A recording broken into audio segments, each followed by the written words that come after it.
Ladies and gentlemen, welcome to the Arnie Diaz Show. Today's show, movie news. Topics I will discuss today include Justin Lin, the director of the new Fast and the Furious movie, has decided to step away from the production mere 2 weeks into principal photography. Peter Dinklage will be playing the new Toxic Avenger in the Toxic Avenger remake. If you don't know what the Toxic Avenger remake is, the world has no idea what's coming. Anne Hathaway and Jessica Chastain, two of what I believe are some of the best actors working now, will be producing and starring in a Pleasantville style thriller. And finally, Christopher Walken has been cast as a pivotal role in the new Dune.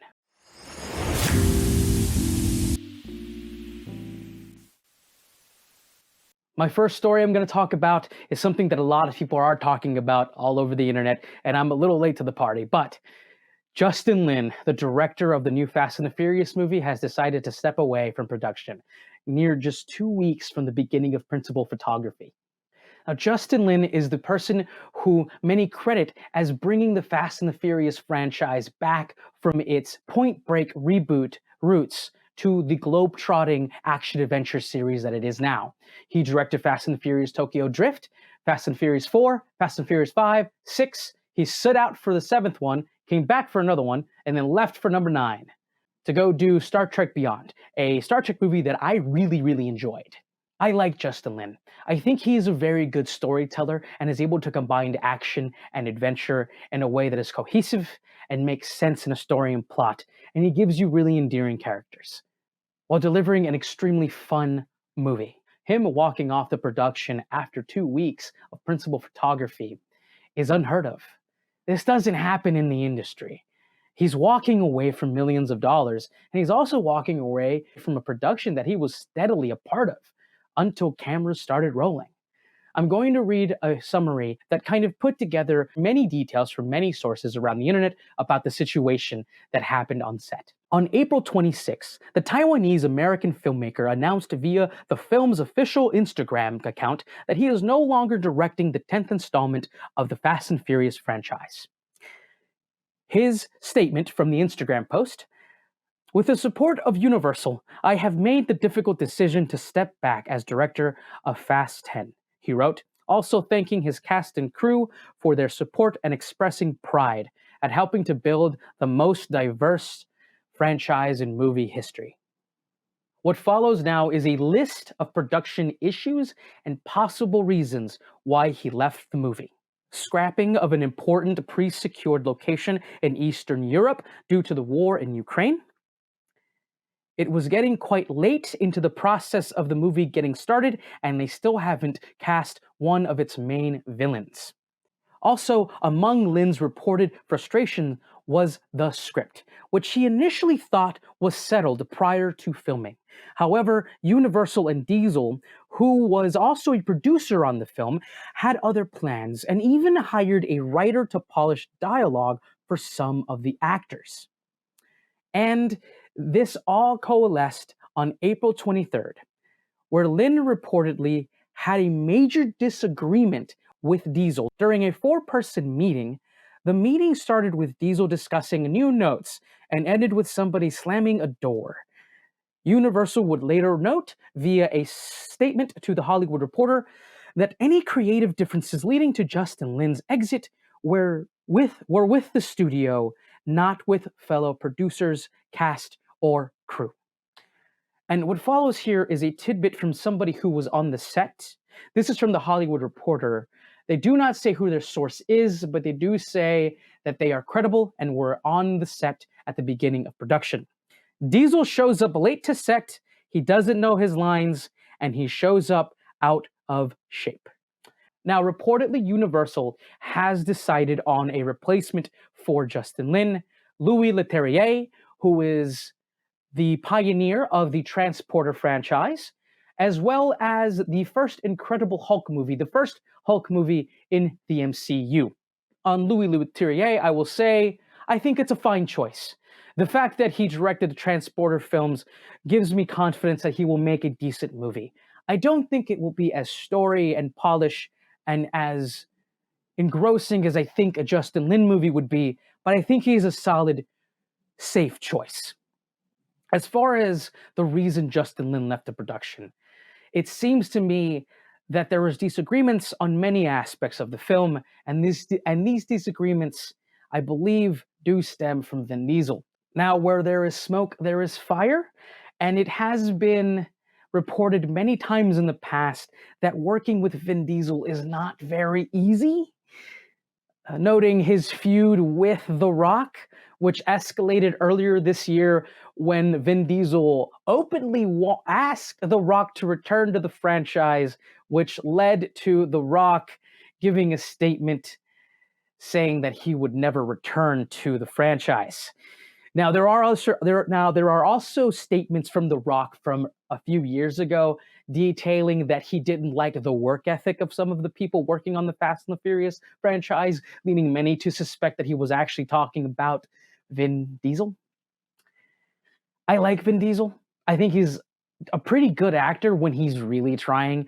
I do believe he kind of throws in some stinkers every once in a while.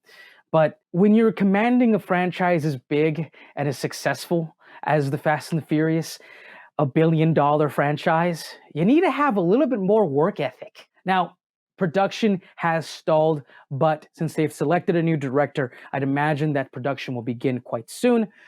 There are reports that many of the actors on the Fast and the Furious are kind of just hanging out, just waiting for somebody to turn the key and start the engine again. And I truly hope that whatever movie we get is going to be fun and a little bit more coherent than the last movie that we got, which I thought was just, fun, but really dumb. Now, my next story I'm going to talk about is about Jessica Chastain and Anne Hathaway, who I believe are some of the finest actors working today. Oscar-nominated winning actors.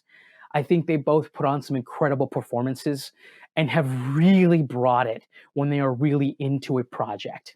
This comes from slashfilm.com about the movie.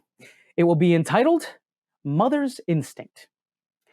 Set in the early 60s, best friends and neighbors, Alice Chastain and Selena Hathaway, both live in an idyllic traditional lifestyle with manicured lawns, successful husbands, and sons of the same age.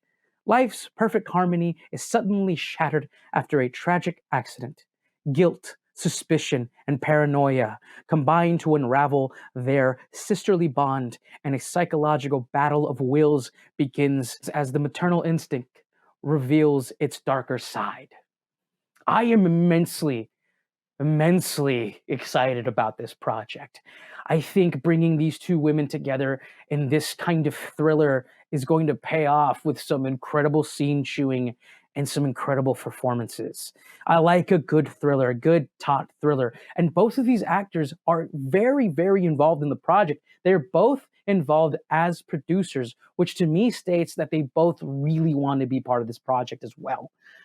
I am very excited to see what the outcome of this is going to be. The combination of both of their skills as both producers and actors is something that I think will be something to behold. And I'm really, really excited for that project. Really, really, truly. Now, my next story I'm going to talk about is about the Toxic Avenger. Peter Dinklage, Kevin Bacon, and Elijah Wood will star in a remake of the Toxic Avenger. Now, if you don't know what the Toxic Avenger is, it is a super camp out of the late 70s Cold War scare, mutant, toxic ooze, radiation, comedy, horror, sleaze fest movies.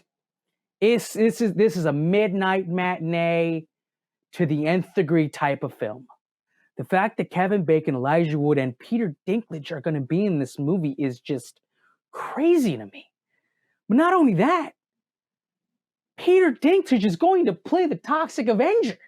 Now, the story of the Toxic Avenger revolves around a young man, a young nerdy man, a real nerdy kind of kid, working at a gym who finds the news that he has a terminal illness, and he asks his boss if he can borrow some money for a procedure to save his life. And when his boss denies him that request, he decides to come back to the gym and destroy it, but in the process, finds himself thrown into a vat of toxic nuclear waste and thus is turned into the Toxic Avenger. And he goes after the bullies that bullied him and the criminals of the town in a complete tour de force of camp, unapologetic mutant weirdness. And I can't believe these people are going to be in this movie. Now, the Hollywood Reporter says that the movie has been given to the movie review board and it has an R rating for gore and graphic nudity. I can't put my head around how Peter Dinklage is going to be in this movie. Look, the script must be just incredibly taut, great, funny. I love Peter Dinklage. I think Peter Dinklage is an incredible actor. Some of the best parts of Game of Thrones came because of Peter Dinklage. I don't know. This rattles my mind, the fact that he's going to be in this movie.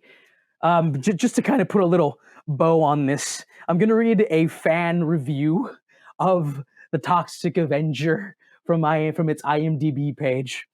A tour de force for the longest running independent movie studio of all time, Troma. Now, Troma, if you don't know what Troma is, they did a lot of these real super campy movies back in the early 70s and 80s. And famously, James Gunn got his start working for Troma. He is a Troma guy. In fact, he was on the set of this Toxic Avenger helping out with the movie. He even directed some movies for Troma. Anyway, Troma's triumph of trash is unapologetically campy, vulgar, and particularly aggressive, but mercilessly tongue-in-cheek. A superhero spoof thanks to a toxic vat of camp and fun. I think that's a little generous for this movie. I watched it late night on a late night HBO watch. It's just, really? Peter Dinklage is going to be the Toxic Avenger? I don't know. It's just weird and crazy. I'm going to watch it. I'm going to watch it. Kevin Bacon, Elijah Wood, Peter Dinklage. I like all those actors. They're going to be in this fucking crazy movie. I'm in. I am in, ladies and gentlemen. Wow. And finally, my last topic of this video. Christopher Walken has been cast as, I have to read this right, science fiction names in books is very hard to read, Pettage Emperor Shaddam in Dune 2. That's a choice, right? That's a real strange choice. But I guess it could work. Putting Christopher Walken, who, like, I love Christopher Walken. I think he can do drama really well. He does this really good. He's done some really good dramatic roles earlier in his career, especially like The Dead Zone, a lot of horror movies as well. And I think he's a decent actor for sure. But like you're casting Christopher Walken in a very pivotal role. If you don't know the character of Shaddam, sorry. If you don't know the character of Shaddam, he is the emperor of the entire galaxy in Dune. He is the one who pitted both families against each other and made the decision that set forth all of the things happening in the first Dune movie. He is a menacing presence in the book. He's been played by a few other people. When you add Christopher Walken to that role, it means that you are wanting to add a certain kind of energy to the role that can be menacing. Yet, as I was speaking earlier about another movie, yet maybe campy? I don't know. It's strange to me. It's strange, but interesting. I like it. Denis Villeneuve, I think, is an incredible director, and he's made a lot of really good decisions for the last Dune, so I'm hoping this turns out good. It's just a weird, strange choice. I just never would have imagined that Christopher Walken would be playing this character. There's a lot of character fan art of this character, of the Emperor, all over the internet, and many of them always have the Lannister guy, the father that the Peter Dinklage kills. They usually have him, that really like that British actor who was always like in a bunch of menacing roles, but they never have Christopher Walken. I think this is a very interesting choice. I like the cunning of the choice. I'm a little dumbfounded by the choice. It's strange, but I'm also kind of enamored by the bravery of the choice. Christopher Walken is going to be the empire of the entire galaxy in the next Dune movie. He is essentially the big bad, the big boss, the head honcho of everything. He controls the strongest army in the entire galaxy. Okay, let's go for it. Now, I really enjoyed the last Dune movie. I thought it was really well done. I do think that it made a lot of people get lost because Denis Villeneuve and the writers of that movie really did not care to really give people any kind of understanding of what was going on in any real way. If you didn't know much about the Dune plot, you really didn't catch on with what was going on for much of the movie. I know some people who were just completely lost, but that movie made money, and I think it was really well done. I like I like all of the actors in the movie, and I think he's a fantastic director, and I am excited to see his Dune 2, which I believe is going to be the epic conclusion to this really massive story. And if you're going to put Christopher Walken at the head of that conclusion, let's go. Thank you so much for watching. My name is Arnie Diaz. I am Arnie Diaz 89 on all social media platforms. Thank you so much.